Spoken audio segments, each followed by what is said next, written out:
ಹೃದಯಪೂರ್ವಕ ನಮಸ್ಕಾರಗಳು. ಚಿತ್ರ ಟ್ರೈಲರ್ ನೋಡಿದ್ವಿ, ಹಾಡುಗಳು ನೋಡಿದ್ವಿ, ಇಷ್ಟ ಆಯಿತು.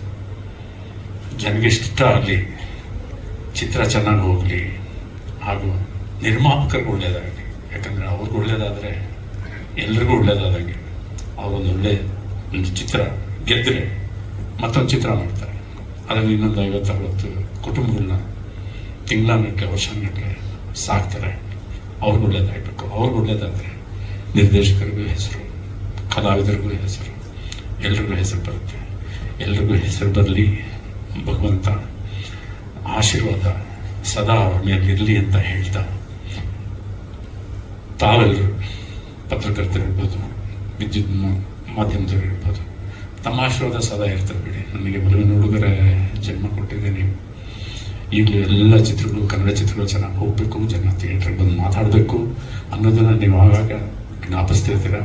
ನಿಮ್ಮ ಆಶೀರ್ವಾದ ಇದ್ದೇ ಇರುತ್ತೆ ಅನ್ನೋ ನಂಬಿಕೆ ನನಗಿದೆ. ಹೀಗೆ ನಿಮ್ಮ ಸಹಕಾರ ಮುಂದುವರಲಿ ಅಂತ ಹೇಳಿ ಚಿತ್ರಕ್ಕೆ ಆಲ್ ದ ಬೆಸ್ಟ್ ಹೇಳ್ತಾ, ದೇವ್ರು ಒಳ್ಳೇದು ಮಾಡಲಿ ಅಂತ ಹೇಳಿ ನಾನು ಭಗವಂತನ ಬೇಡ್ತಾ ನನ್ನ ಹೇಳಿ ಮಾತು ಮುಗಿಸ್ತೀನಿ. Thank you. God bless. Praveen Nayak ನನಗೆ 30 ವರ್ಷದಿಂದ ಪರಿಚಯ, ಒಳ್ಳೆ ಸ್ನೇಹಿತ. ಈ ಸಿನಿಮಾ ಮೊದಲು ಸ್ಕ್ರಿಪ್ಟು ಮಾಡ್ಕೊಂಡ್ಬಂದು ನನಗೊಂದ್ಸರಿ ಕರೆದ್ರು, ಬಾ ಡಿಸ್ಕಷನ್ ಮಾಡೋಣ ಅಂತ. ನಾನು, ಕುಮಾರು, ಪ್ರವೀಣ್ ನಾಯಕ್ ಅವರು ಕೂತ್ಕೊಂಡು ಕತೆ ಎಲ್ಲ ಕೇಳಿದ್ವಿ. ಕತೆ ಎಲ್ಲ ಏನೇನೋ ಆಲ್ಟ್ರೇಷನ್ ಅದೆಲ್ಲ ಮಾಡಿದ್ವಿ. ಬಟ್ ತುಂಬ ಚೆನ್ನಾಗಿ ಮಾಡಿದ್ರು ಕತೆನ. ಅದಾದ್ಮೇಲೆ ಶೂಟಿಂಗ್ ಶುರು ಆಯಿತು. ಅದ್ರಲ್ಲಿ ನನ್ನ ಪಾತ್ರನೂ ಬಂತು, ಮಾಡಿದೆ, ಎಲ್ಲ ಆಯಿತು. ಸಿನಿಮಾ ಮುಗಿದಾದ್ಮೇಲೂ ತಿರ್ಗಾ ನಮ್ಮನ್ನು ಕರೆದು ಸಿನಿಮಾ ತೋರಿಸಿದ್ರು. ಸಿನಿಮಾ ನಿಜವಾಗ್ಲೂ ಅದ್ಭುತವಾಗಿ ಬಂದಿದೆ. ಏನಿಲ್ಲ ಅನ್ನೋದಿಲ್ಲ, ಎಲ್ಲ ಇದೆ ಸಿನಿಮಾಲ್ಲಿ.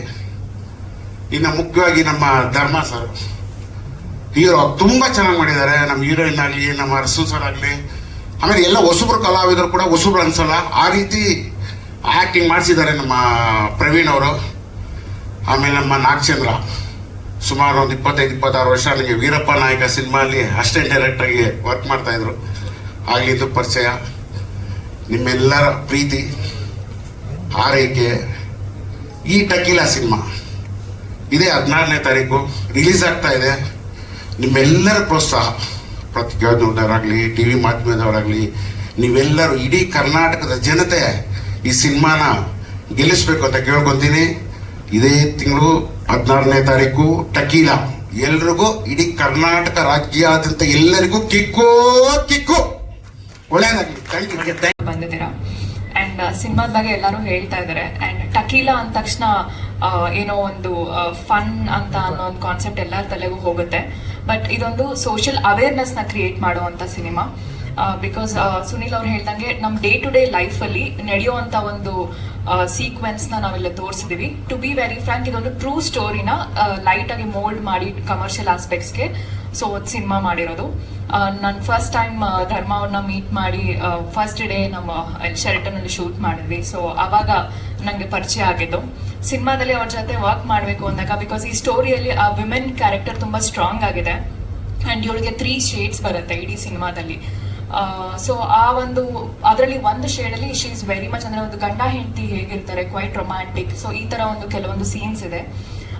ಆವಾಗ ಹಿ made me very much comfortable. Because ಯಾವುದೇ ಒಂದು ಹುಡುಗಿಗೆ ಫಸ್ಟ್ ಟೈಮ್ ಪರ್ಫಾರ್ಮೆನ್ಸ್ ಮಾಡಬೇಕಂದ್ರೆ ಅದೊಂದು ಭಯ ಇದ್ದೇ ಇರುತ್ತೆ. So thank you so much Dharma ಅವರೇ, because he made me really comfortable ಆ ಕೆಲವೊಂದು ಸೀನ್ಸಲ್ಲೆಲ್ಲಾನು.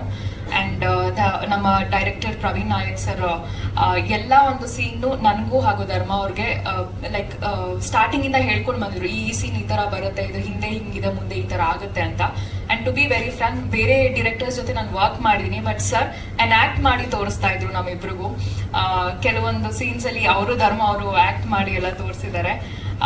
ಆ ಥರ ಒಂದು ಕೆಲವೊಂದು ರೊಮ್ಯಾಂಟಿಕ್ ಸೀನ್ಸ್ ಅವ್ರು ಮಾಡಿ ತೋರಿಸಿದ್ದಾರೆ. ಇವರು ಧರ್ಮ ಮಾಡಿ ತೋರಿಸಿದ್ದಾರೆ.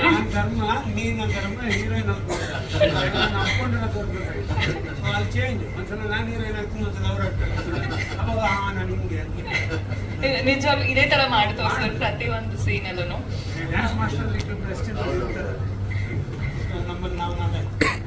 ಆ್ಯಂಡ್ ಆಲ್ಸೋ ಸಿನಿಮಾ ಏನು ಅವೇರ್ನೆಸ್ ಅಂತ ಹೇಳಿದೆ. ಸೊ ಅವೇರ್ನೆಸ್ ಏನಂದರೆ ಲೈಫಲ್ಲಿ ಅಡಿಕ್ಷನ್ ಅನ್ನೋದು ಎಷ್ಟು ಮಟ್ಟಿಗೆ ಇರಬೇಕು ಅನ್ನೋದನ್ನ ತೋರಿಸಿದ್ದಾರೆ. ಲೈಫಲ್ಲಿ ಏನೇ ಅತಿ ಆದ್ರೂ ಅದು ಲೈಕ್ ಅದು ವಿಷ ಆಗುತ್ತೆ ಅನ್ನೋ ಒಂದು ಕಾನ್ಸೆಪ್ಟ್ ನ ಹಿಡ್ಕೊಂಡಿದೀವಿ.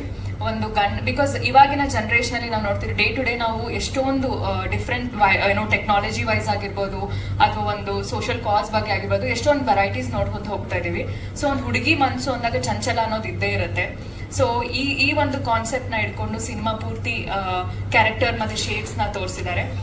ಅಂಡ್ ಈ ಆಪರ್ಚುನಿಟಿ ನನಗೆ ಕೊಟ್ಟಿದ್ದಕ್ಕೆ ನಾಗಚಂದ್ರ ಸರ್ ಅವ್ರಿಗೆ ಥ್ಯಾಂಕ್ ಯು. ಅಂಡ್ ನಮ್ಮ ಟ್ರೈಲರ್ ಲಾಂಚ್ಗೆ ಬಂದಿರುವಂಥ ಇಬ್ಬರು ಗೆಸ್ಟಿಗೂ thank you so much sir. And ನಿಮ್ಮ words really means a lot to us. And thank you. ಹೆಚ್ಚು ಕಮ್ಮಿ ಆದರೆ ರೌದ್ರಾವತಾರಗಳಿದೆ. ಜೀವನನೂ ಅಷ್ಟೇ ತುಂಬ ಸ್ಮೂತ್ ಆಗಿ ಹೋಗ್ತಾ ಇರುತ್ತೆ. ಬಟ್ ಜೀವನ ಸುಖದ ಸುಪ್ಪತ್ತಿಗೆ ಅಲ್ಲ, ಹಾವಿನ ಹಾದಿ ಅಲ್ಲ, ಹೂವಿನ ಹಾದಿ ಅಲ್ಲ.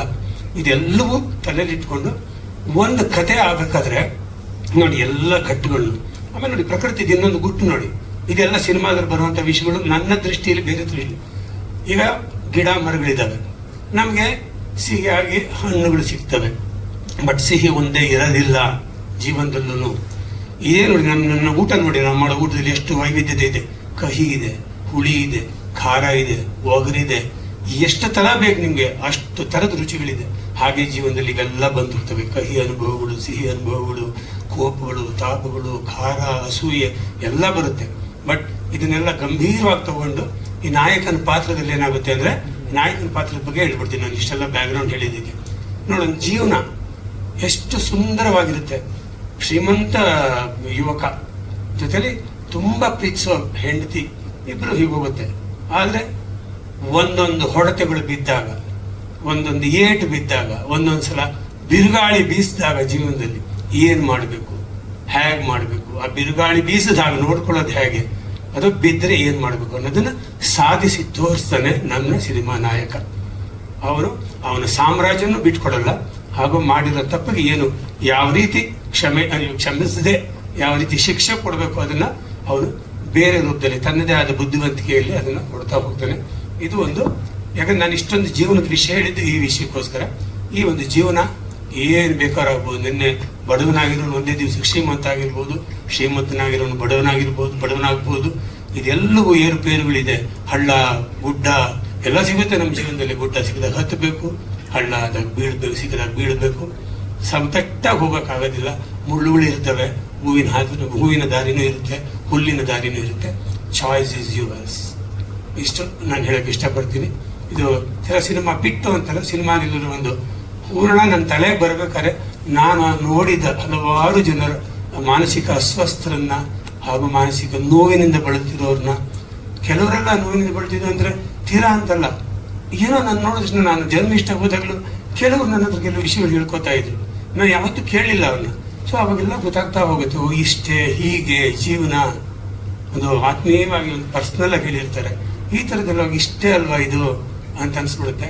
ಸೊ ಈ ಸಿನಿಮಾ ನೋಡಿದಾಗ ಈಗ ಏನು ಹೇಳ್ದಂಗೆ, ಧರ್ಮ ಹೇಳ್ದಂಗೆ, ಆಮೇಲೆ ಇವರು ಹೇಳ್ದಂಗೆ ಎಲ್ಲ ನಡೆದಿರ್ಬೋದಾ, ಇದು ನಮ್ಗೆಲ್ಲರೂ ನಾವು ಕೇಳಿದೀವ, ನಮ್ಮ ಜೀವನದಲ್ಲಿ ನಡೀತಾ, ಈ ಥರದ ಭಾವನೆ ಬರ್ಬೋದು. ಸೊ ಇದೊಂದು ನನ್ನ ಪ್ರಕಾರ ಇದು ವಿಚಿತ್ರ, ವಿನೂತನ, ಆಮೇಲೆ ಏನಂದ್ರೆ ಒಂದು ವಿಶೇಷ ಒಂದು ಆದ ಕಥೆ ಅಂತ ಅನ್ಕೋತೀನಿ. ಎಲ್ಲ ಎಲಿಮೆಂಟ್ಸ್ ಇದರಲ್ಲಿದೆ. ಆ್ಯಕ್ಷನ್ ಇದೆ, ಹಾರರ್ ಇದೆ, ಮರ್ಡರ್ ಮಿಸ್ಟ್ರಿ ಇದೆ, ರೊಮ್ಯಾನ್ಸ್ ಇದೆ, ಎಲ್ಲವೂ ಇದೆ. ಅದೇ ರೀತಿಯಲ್ಲಿ ಚಂದವಾಗಿ ಸೇರ್ಕೊಂಡು ಬಂದಿದೆ. ನವರಸಗಳು ಅಂತ ಹೇಳ್ತಾರಲ್ಲ, ನವರಸಗಳಲ್ಲಿ ಒಂದು ರಸ ಪ್ರಧಾನವಾಗಿರುತ್ತೆ, ಮಿಕ್ಕ ರಸಗಳು ಇದ್ದರೆ ಅದು ಚಂದ ಅಂತ ನನ್ನ ಭಾವನೆ. ಸೊ 14ನೇ ತಾರೀಕು ಬಿಡುಗಡೆ ಆಗ್ತಾ ಇದೆ. ಪ್ರತಿಯೊಬ್ಬರು ಕಷ್ಟಪಟ್ಟು ಶ್ರಮಿಸಿದ್ದಾರೆ. ಎಲ್ಲ ಅವರು ಔಟ್ ಆಫ್ ದಿ ಕೆಲಸ ಮಾಡಿದ್ದಾರೆ.